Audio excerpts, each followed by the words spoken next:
LoneStar.com. Thank you for listening to Lone Star Community Radio. This program was broadcasted and recorded live from the LSCR studios in downtown Conroe, Texas. Lone Star Community Radio is supported by listeners like you. Donate and sponsor today. For more information on getting involved with Lone Star Community Radio, contact us at lscrstudios@gmail.com or visit us online at www.irlonestar.com. You're listening to Lone Star Community Radio on 104.5 KCZWLP Conroe and 106.1 KZCCLP Conroe and worldwide on the irlonestar.com.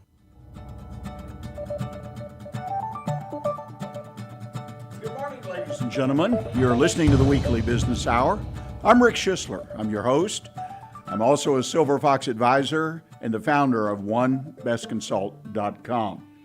And we're broadcasting today live from the studios of Lone Star Community Radio, located right here in Conroe, Texas, and in Montgomery County. Conroe and the Montgomery area are one of the fastest growing parts of America these days, and boy, you can tell it with the traffic just getting to the studio today.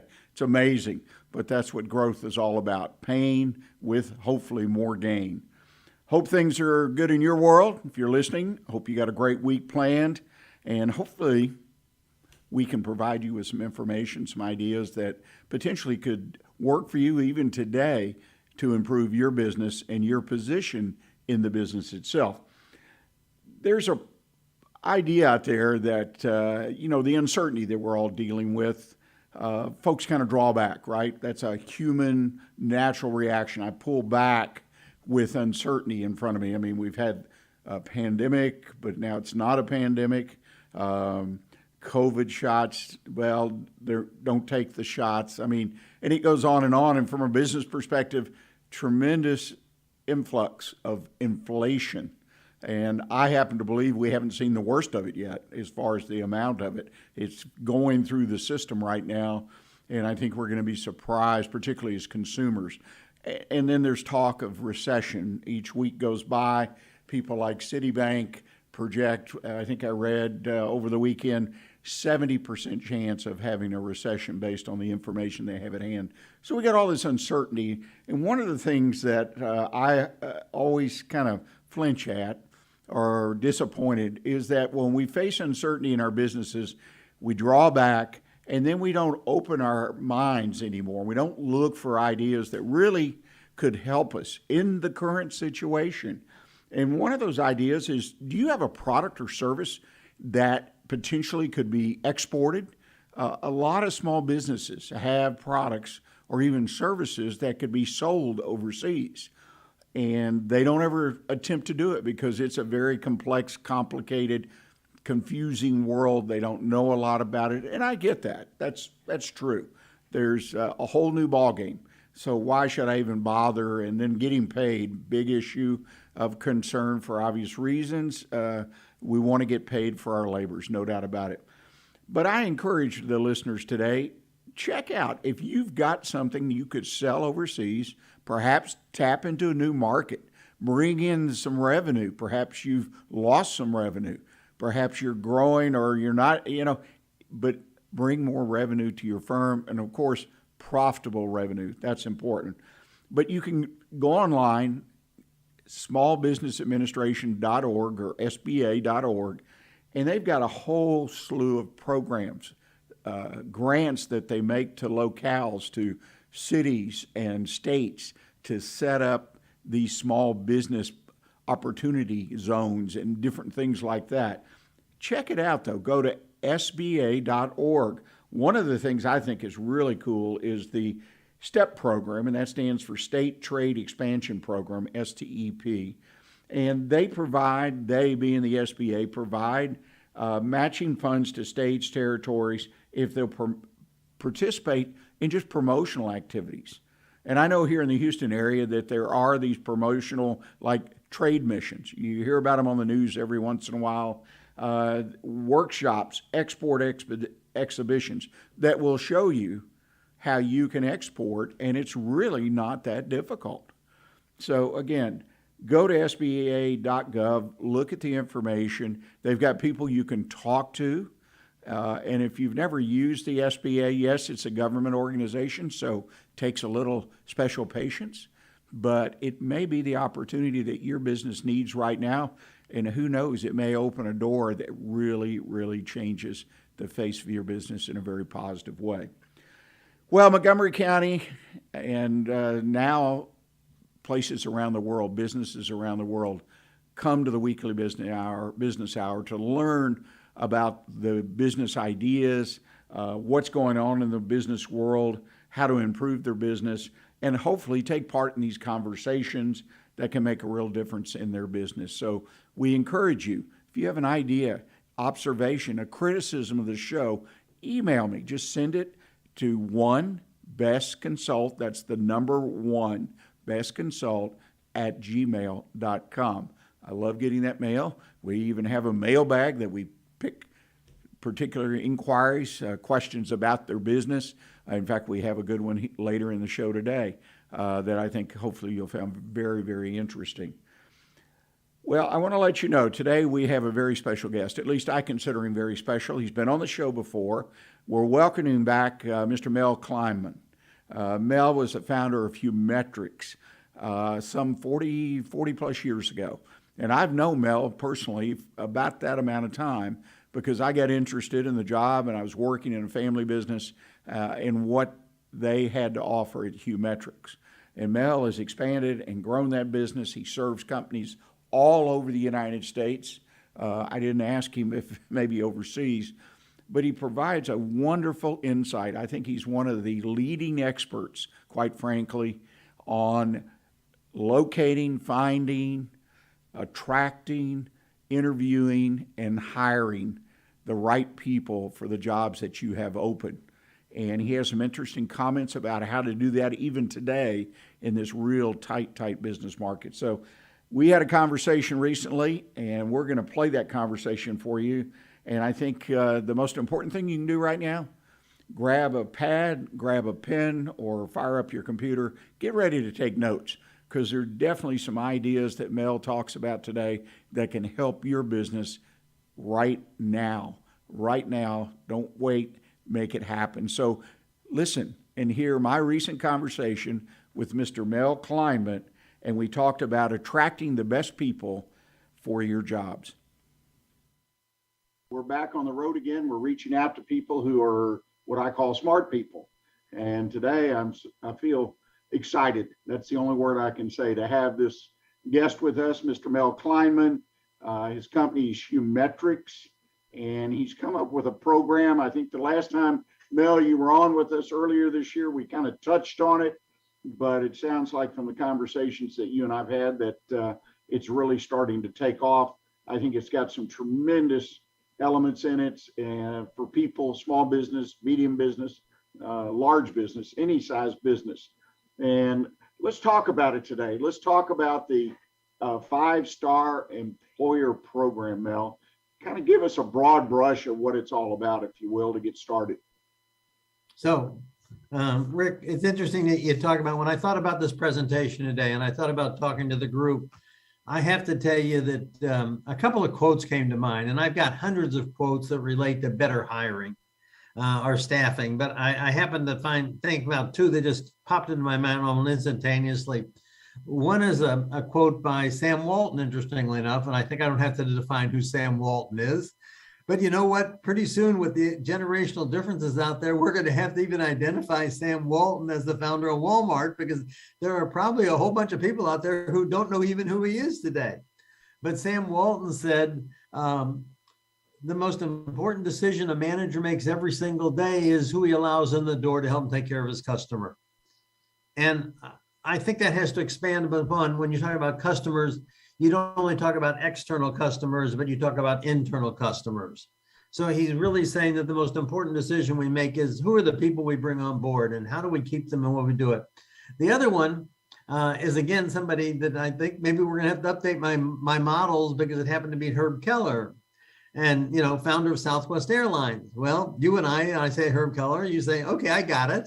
And people are out there probably say, but I think you have to recognize that Southwest Airlines changed the whole way that the industry did business. And it was a people first culture and he's the one that said, and Herb Keller was this in your face kind of guy.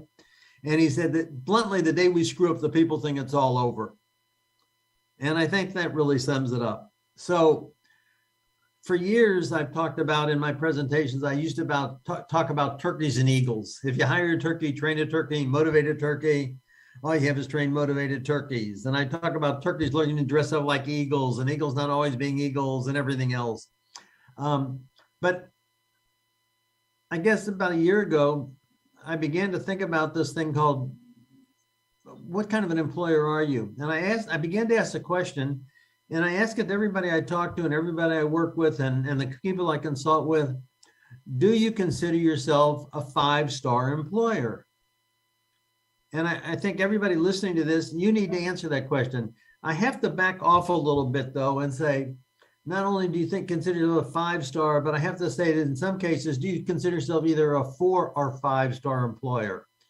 And the reason I have to back off a little bit is because there are a lot of people out there who are absolutely great employers, but they think they can always get better. And I think we all need to look at that. And I think we all need to think about that. We can always get better. So they would think they're 4-star, but they're not 5-star. But in reality, compared to the rest of the world, hey, they're 5-star. It's like a simple exercise that I do sometimes that is interesting. When you say to people, raise your hand as high as you possibly can, and they raise it this high. If I said to you, and if you're listening to this, raise your hand as high as you can, you raise it this high. And then I said, okay, raise it higher. You know what? They can get it higher. And if I said even raise it higher than that, they can still do it. They got to stretch. Well, I got to tell you, when you look at companies, you want to look at companies. So I'm asking you out there, are you a 4 or 5-star employer? Okay. If you're a 4 or 5-star employer, then this session is there to help you maybe even get even better. If you're not a 4 or 5-star employer, I have a real quick question to ask you. Why should an all-star player come to play on your team? The important thing you've got to look at is being an all-star employer. Okay. So how do you become an all-star employer? What is a 5-star employer? You got to remember 3 things. People come, all-star players, A players, whatever you want to call them, stars. They come to work for you because they want to. They leave because they can. And they say because you help them get better. And if you as a company are doing, you got to remember that in all your hiring, wherever you are in this scale, wherever you think you are, you have to continue to look at, you got to remember people come to work because they want to. And they leave because they can. Your stars have people calling them every day saying, hey, come to work for me. I go to I work in the restaurant business a lot, and I have a couple of restaurant groups I work with, and I go out to dinner my wife and I have given up cooking. I think she put a sign that says kitchen closed and we haven't opened it except for holidays.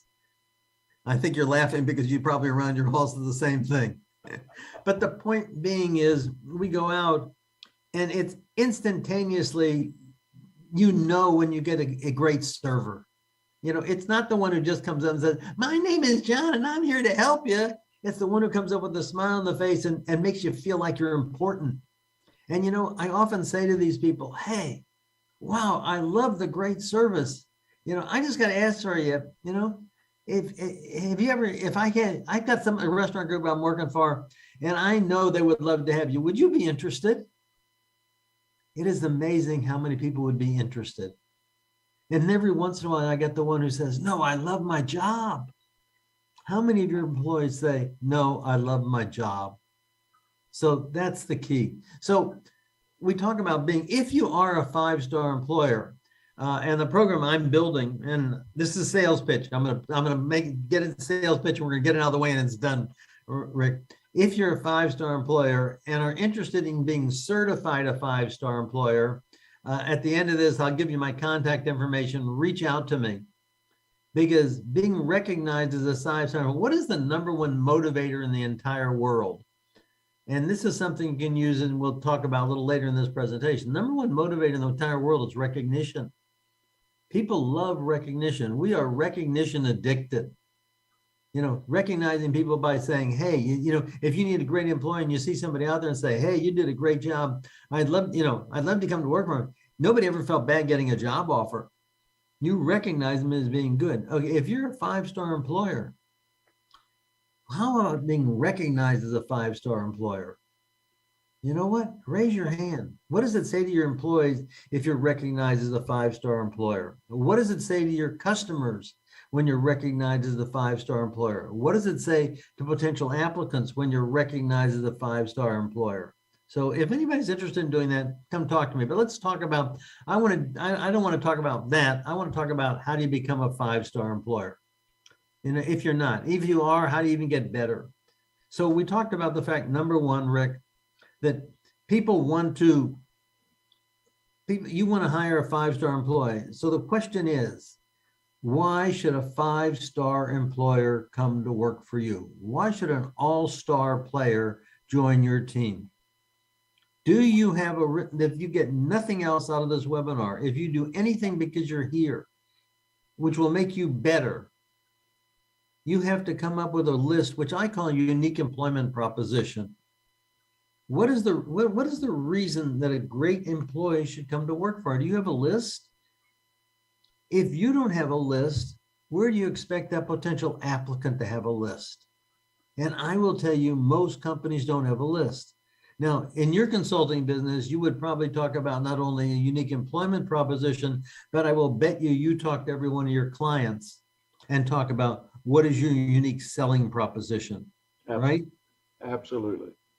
And what are we talking about? Why should I as a customer come to work, buy from you? You ask yourself when you do this broadcast, and I know you look at the speakers you bring on, what is your unique selling proposition? Why should somebody take an hour out of their day, an hour out of their week, and actually spend it listening to what you do?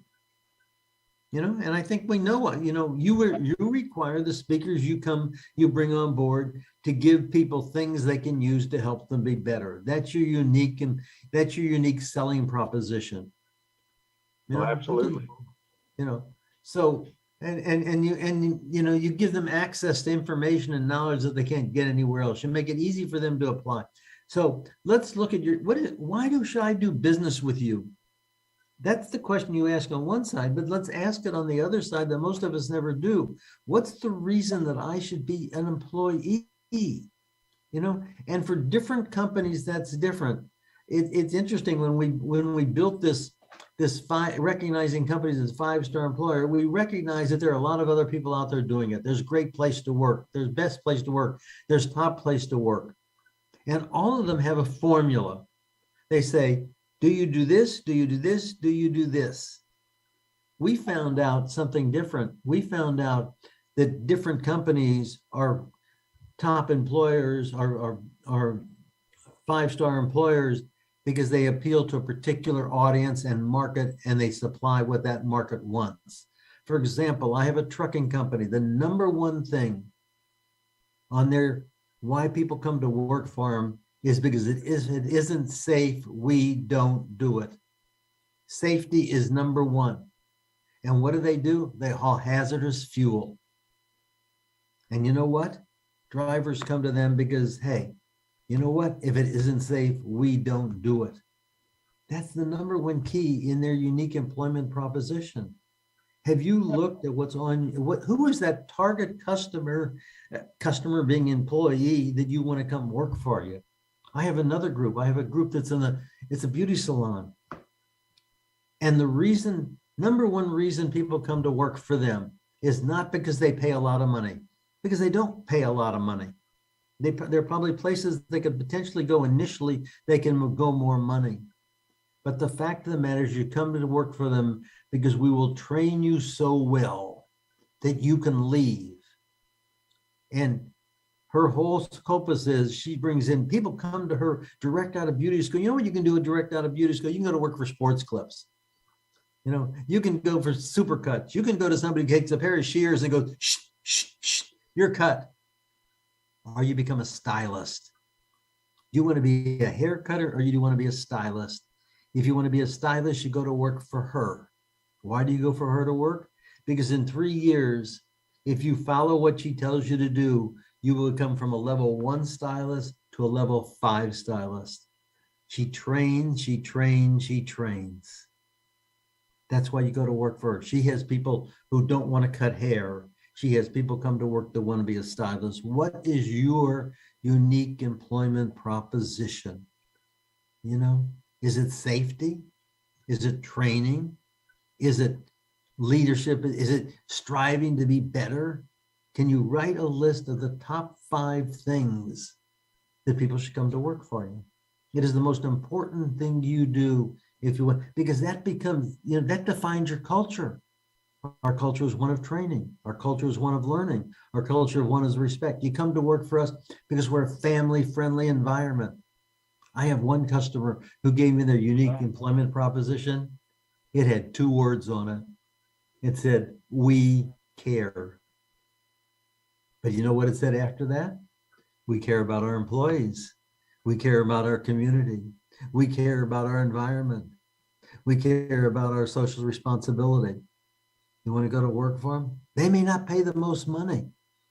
And I do have one customer, I got to tell you, they are a rotten place to work. They are not, but you know what? They don't have work-life balance. Okay? They put in long hours, they put in hard hours, they do difficult things. You know why people come to work for them? Real simple. We pay a lot of money. If your drive is specifically you want to make a lot of money and you got the skills they want, you go to work for them. That's their unique. They can sum it up. We pay a lot of money. But I'll tell you what, you're going to work 70, 80, 90-hour weeks. You're going to be on a plane this week and going someplace next week, and we may give you 1 hour's notice before you pack up and go someplace else. What's your unique employment proposition? Build that. It's the most important thing you do if you want to become a 5-star employer. When you build, and how do you build? Let me tell you how to build it. It's really easy. And in building it, you get a great benefit. The way to build it is you go to your best people and you ask them, why do you work here? What makes you stay? No? What do we do that you love? What gets you excited about getting out of bed in the morning? What's the, by the way, you better show us the other question. You do stay conversations. Just starting to do stay conversations is going to make you a better 5-star employer. But do you do 5? But go ask your people. Ask your best. In fact, when we certify people as 5-star employers, one of the things we make them do is we make them go, we say, go to your best people and say, hey, Rick, you're one of the reasons we're great. You're the person who makes us great. We need more people like you. Rick, would you tell us why you work here? Would you tell you what gets you out of bed in the morning and get you excited to come here? Did I just not pay him a compliment by telling him he's important? Did I not pay him a compliment by saying I need your help? Doing that alone is worth the price because it costs you nothing to do it and it costs you nothing to apply, but just asking that to your employees, even now, saying, hey, we want to get back. I need more people like you. Tell me why you get here. Tell me why you stay. That starts K conversations. You just gave them a compliment. You recognized it. So you do that. That's why you build a unique employment proposition. That's how you do it. Once you build it, what you've just done is something that most companies haven't done a great job of. They define their culture. It really tells you what their culture is. You defined it. That's the third benefit. Let me tell you the fourth benefit. You have one of the best interviewing questions you will ever have. Because if I'm looking to hire somebody, I take that list and I put in front of them and say, Rick, here are the top 5 reasons. Here are the top 7 reasons. I don't care how many things on the, here are the top reasons that our employees come to work for us. And here's why they stay and here's what they like. Let me ask you a question. Of all the things on this list, which one is most important to you? Which of those items is most important to you? What did they just tell you?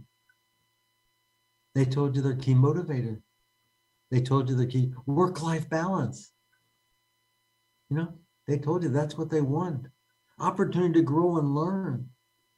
Challenges. Great supervision. They tell you what you want and all you did. Those are just three of the benefits of developing that unique employment proposition. It helps you to identify who you are. It helps you identify great employees. It helps you retain the employees you have. Oh, and one last benefit, post it on the wall, post it on the back of every manager's door, because it tells that manager what he needs to do to make sure that you stay a 5-star employer. So that's a little bit to start with. You have any thoughts or questions at this point? Well, one observation, and you went through it, but I hope the listener picks this up is, and again, you said it somewhat quickly, when you approach this whole challenge of becoming a 5-star employer, how to set it up, how to come up with the ideas that, what is your selling proposition or employment proposition, is that you, as an employer, step back and look at your employees, your potential employees, as customers. And you use that word, and I think that kind of puts me in the right state of mind versus I'm overpaying, I'm underpaying, I can't give this benefit. I find particularly small employers spend a lot of time agonizing over the cost and not the value of that employee. And the fact that I can step back and say, hey, these are really customers. What can I do? And then start going through the process that you just outlined. I think gives me a much different perspective. I miss you. So what are you asking me? Not really asking. I'm just making an observation of what you said, and something that you went through. And it was, I want to make sure our listeners pick up on that. It requires a little bit of a reset, if you will, when I approach this whole project of how I look at my employees and my potential employees. And I like the idea that you use the word customer, and because we look at customers different in most cases than employees. Well, we do this. Supposedly everything's out. There's a survey of your customers. We continually survey our customers that, the number one survey out there today, which is, we can have a long discussion on it, is this scale from 0 to 10. How would you rank it? Would you refer us to other people? The net promoter score is what it's called. But, it's that question, it's like, if you want to know if you're a 5-star employer, I'll tell you number one qualification to be a 5-star employer. What percentage of your employees come from referral? What percentage of your employees come from referral from other employees? That's really the number one key, one of the number one keys to identifying if you're a 5-star employer. I will tell you that most great companies that I talk to that are 5-star will say somewhere like 30 to 35% of their people come from referral from others. Oh, by the way, little sideline. Anytime an employee gives you referral, and we could spend this whole time talking about employee referral program, because that's absolutely the best source of great employees. Because number one, they know what they're getting into, and number two, they already have a friend at work. And most people don't do a great job on employee referral programs. But anytime an employee gives you referral, I pick this one up. I love new ideas. I get excited when somebody gives me a new thought, a new quote, a new idea. And I'm sitting in a session, I can still remember to this day. And a woman said to me, every time somebody gives me a referral, I ask them a question. And that question, is this a referral or is that a recommendation? Think about the power of that question. Somebody refers you to a lawyer. You ask somebody about a referral to a lawyer or an accountant or a consultant or something else. And you say to them, let me ask you, is that a referral or are you actually recommending them? Think about the power of just that question. Yeah, I did a referral the other day, and what I've done with my referrals to people, regardless of what it is, what type of person or service product is, that I absolutely follow up my recommendation or my referral, saying why I am referring them to. I've used them. I've known them for 20 years. I put something in there. So I guess my referrals tend to be more recommendations than that. And you make a great point with that. I got to share a quick story with you though about the employee referrals. I was some years ago, I was in a trade roundtable group, an industry roundtable group. And we had a member in that group who was from Hawaii, and his business was in Oahu, on the island there. And his referral rate, he had 100 plus employees doing manual labor for the most part. And his referral rate was over 50%, Mel. And you stop and you say, whoa, how do you do that, right? Well, in Hawaii, you may know this, if you're dealing with the local population, the true Hawaiians, big families. So what they were doing were referring their family to these jobs because he had created this family atmosphere. Of course, the only downside was when some family event occurred, such as a death or this, that, you might lose 4, 5, 6 employees for the day, but that was his source, the core of his employees. It's like on the list, family-friendly environment. Absolutely. And a ready source of potential employees. So anyway, it can work in many different ways. So let me ask you a quick question. One of the points you've made to me on the 5-star is to know what an employee does or what they look like, if you will, in the broad sense, as a 5-star employee. In other words, what do they do to help you earn the 5-star? How can I identify someone that I'm considering bringing on to the business that they're going to be a 5-star and fit into our culture, assuming that we've reached that pinnacle of 5-star employer?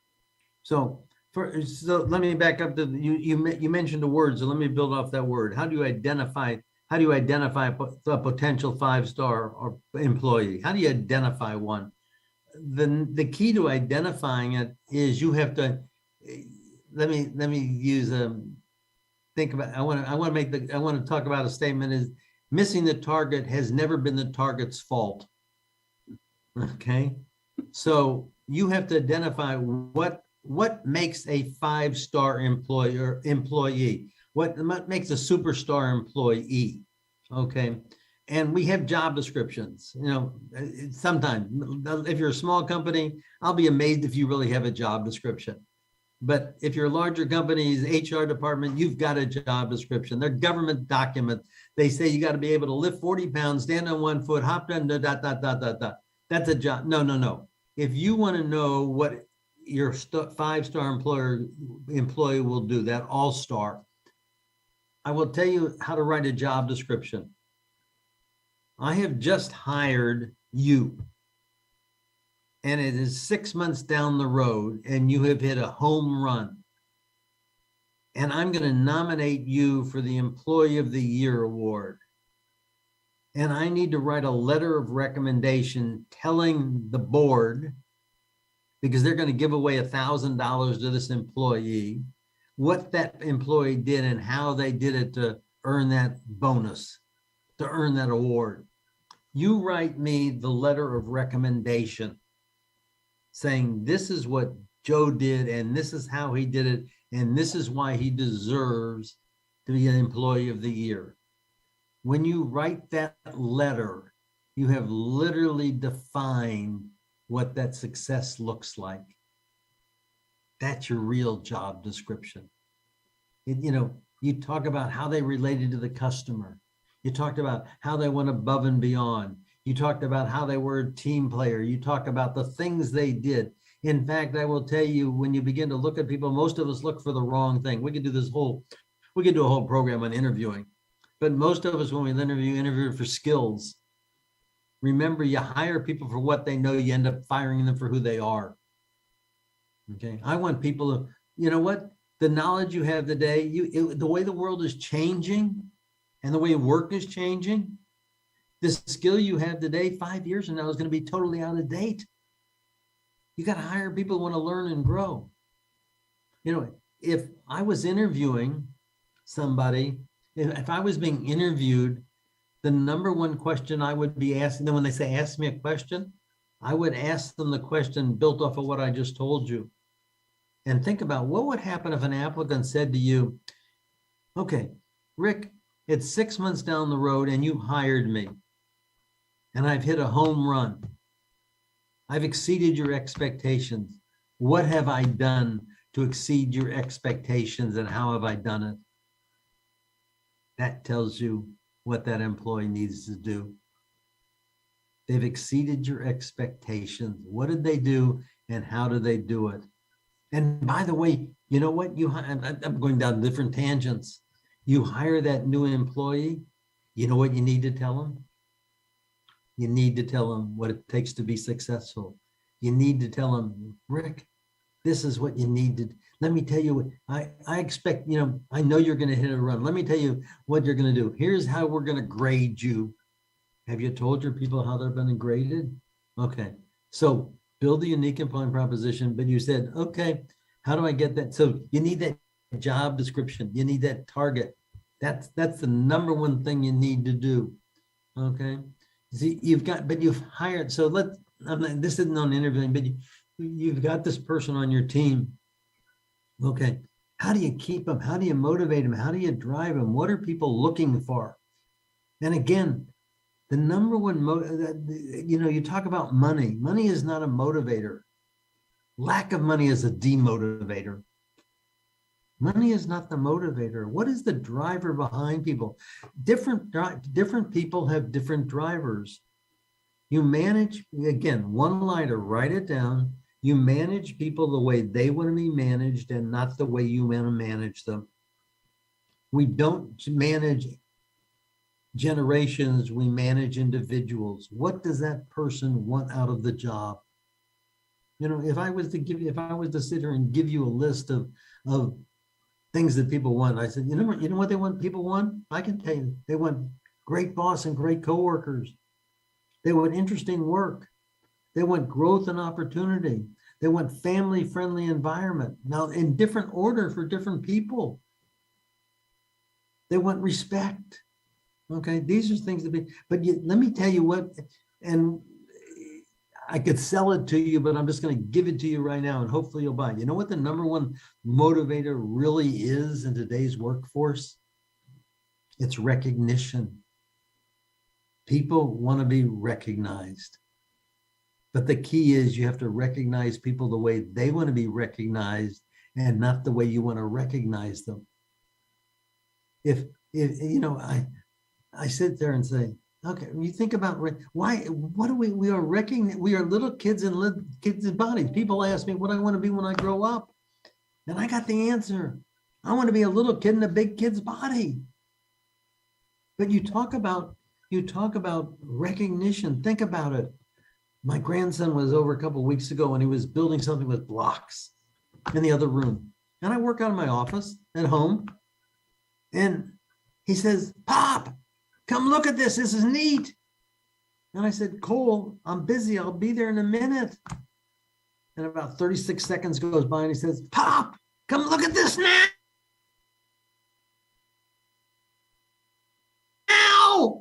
And I said, Cole, give me a minute. Let me finish this. Maybe a minute later, and I'm still working away and getting it done. And I know better. I should have gone, but I didn't. All of a sudden, I hear a crash. Why did I hear the crash? Because there are three kinds of recognition. Positive recognition. Wow, great job. Super. What's the opposite of positive recognition? Negative recognition. What's the worst kind of recognition at all? None. What do you give your best employees? How much recognition do you give your best employees? If they're really good, you know what? You give them more work. How's that for recognition? You want to know why people retire in the job? Because I'm good, you give me more to do. Who do you got wonderful Willie and and miserable Marvin. And you got a project and you got a miserable Marvin can do it, but all miserable. Oh God, you always picking on me. Why do I get all the rotten jobs? Why don't you know what? Do you ever give it? No. But you got wonderful Willie. And you need him to stay late. You need him to do something special. You need something done. You got to get this report out. He never complains. He doesn't everything else. And one day he comes in and he says, I quit. And you say, why do you quit? Well, I'll tell you why he quit. You don't pay enough to do all the things that miserable Marvin will do. You give him negative recognition. or no recognition at all. When was the last time you wrote a note to your best employee, said, wow, I appreciate that? And be specific. When was the last time you actually wrote, not an email, actually wrote a note and handed it to somebody or put it on their paycheck? You know what? I've gotten lots of recognition letters in the past as a speaker, as an employee. I've never thrown one of them away. I went cleaning out files the other day, and I got to tell you, Rick, and you'll appreciate this because I work with you. I've been doing this for a long time, and I found notes and letters going back 45 years that I never threw out. The power of recognition. That's the power that keeps people on board. Give them a recognition. Can you tell me, I'll give you one. Can you tell me every one of your employees' favorite soft drink? Can you tell me their favorite candy bar? Can you tell me their favorite restaurant? Can you tell me their pets? Can you tell me what their children's sports are? Can you tell me what they like to do on vacation? You like tell me what they do free time? You tell them what they do for fun? Can you tell me that about every one of your employees? I'll bet you can't. Why not? What we created is a tool, and by the way, if anybody that listens to this anytime in the future sends me a note and says, send this to them, I will. We created a thing called an employee data sheet. And we have every new employee fill out the data sheet. And it talks about their favorite candy bar and their favorite charity and their favorite sports team and what they like to do on vacation and what they do for fun. That's a good one. What do you do for fun? And they fill it out. And we have what? Somebody does something special, we go out and look at it. Or we got a remote employee, we work with it. Okay, I have to tell you one really neat story. One of the things we added during the pandemic is, what's your favorite pet? And one of the employees put on their favorite pet's an iguana. And it says, tell us about your pet. And he's got a 4-foot long iguana. Okay. It's in the file. We hired somebody about 3 months ago. Guess what her favorite pet was? An iguana. So we went to her and said, hey, you've got to meet Mario because he's got a 4-foot iguana. All of a sudden, she loves our company. Do you know what your employees like? Why don't you have a data sheet, put it in their file, and motivate them the way they want to be motivated? That's the key. I talked about recognition. Why do you become a 5-star employer? It's telling your employees you're recognizing them as making a right decision. Why do you become a 5-star employer? Because it tells your customers that your employers, you're recommending you. I found out the interesting thing with the companies I work with, they find putting the 5-star employer plaque on the window says more to the customers than it does the other employees. It says, wow, we're a great place to work. We're a place to have fun. We're a place to recognize. So that's the key. So those are some. Well, Mel, we've run out of time today. And I think that was a great way to conclude the conversation today, and putting out there about the recognition. And I will tell you, you've got an advocate here because it makes sense. I had a lot of experience, as you know, in running different businesses, and recognition never got the kind of attention that I've heard you talk about today. And it makes me scratch my head and say, boy, you missed a lot of opportunity. If folks want to take advantage of what you offer and talk with you and perhaps get into the 5-star program, what's the best way for them to get in touch with you? What's the best what? The best way to get in touch with you. To get in touch with me? A recognition? I'm sorry. Well, the best way for people to contact you if they want to talk about doing business with you. Okay. All they have to do is go info at Humetrics, HUMETRICS.com. Info at Humetrics.com. That's the best way. I will leave us today by offering an encouragement to anyone that listens to this conversation that we just had to reach out to Mel. If you've got one or more employees, it doesn't matter how small you are or if you have 1,000. There is some real jewels in what he's talked about today that can really help your business be more successful in moving forward. There's no doubt in my mind. And we live in an environment today where it's hard to find employees. So who doesn't want to do a better job in keeping the ones we have and building a reputation for the ones we don't have that would be attracted to us? So great timing, Mel. Great program. Thanks. And thank you for joining us today. Anytime, Rick. Anytime I can be helpful to you or any of your customers or any of the listeners. My whole objective in life right now is just helping people to be better. The most important decision you make is who you bring in the door, help you take care of your customers, and they help you build your business. So thank you again for having me. Absolutely. And ladies and gentlemen, we're going to take a break and we'll get back to our regular programming shortly. Take care. Ladies and gentlemen, this is Rick Schissler back with you. You're listening to the Weekly Business Hour, and I sure hope you enjoyed our conversation with Mel Kleiman. Again, I believe there's a number of tips and ideas in that conversation that most all business people could gain something from. So consider what he has to say. And by the way, if you missed part of it or you'd like to review it, a podcast of today's show will be out in a couple days. You can find it here at the radio station's website, Lone Star Community Radio, irlonestar.com, or you can go to Facebook, YouTube, look for the Weekly Business Hour page, and you'll find today's show. And by the way, if you think the show is worthy and you know someone who's in business, a small business owner, please share the show with them. We pick up a lot of listeners that way, so we would appreciate if you would share the show if you find it something that could benefit someone else. Well, the second half to the show today, we're going to go to the mailbag. I promised that in my opening. The question we received, really interesting to me. We have owned a restaurant for 15 years, and we have never experienced inflation like we've seen in the last 6 to 12 months. How can we keep up and not run off our customers by raising prices every 3 to 6 months? You know, the restaurant business in and of itself has really taken it on the chin with COVID, shutdowns, all over the country. And now this inflation, which is just blowing up, and it's the food supplies, eggs are up, 20-some%. This is all this stuff, and it keeps going. And then you have supply chain issues.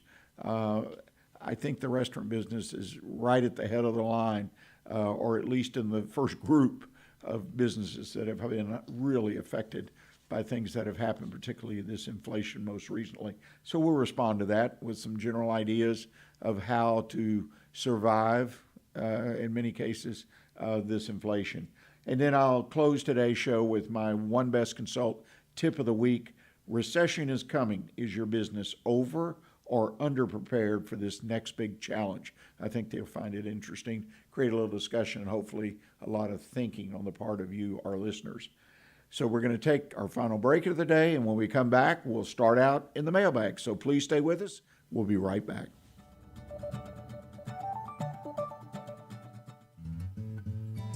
Lone Star Community Radio is looking for those who are interested in hosting their own talk show. With monthly and weekly slots available on Conroe's FM 104.5, 106.1, and on irlonestar.com. Start your own podcast.